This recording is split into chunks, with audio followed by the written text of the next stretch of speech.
panahon ngayon guys, ang daming naghahalo-halo. Pero may solusyon guys sa uhaw. Kapag nanunuyo na yung lalamunan, kumain ka ng pipino. Pantawid uhaw yan guys, pipino. Sobrang init ng panahon guys.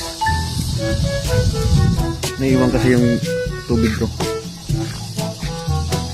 kaya pipino na lang yung ginawa kong tubig, kasi matubig to guys, pipino.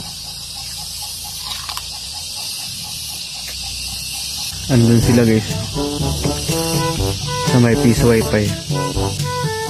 Bantay ako sa king taba kasi maano yung fusion, baka duputin guys si Pino. Pantawid uhaw,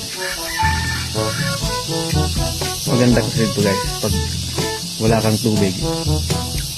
Pantawid uhaw, sobrang init guys oh. Nakikita nyo ba yun guys? Yan yung tinatawag na Amandiwing, pinakamataas na bundok dito sa Haro Mong Sayay.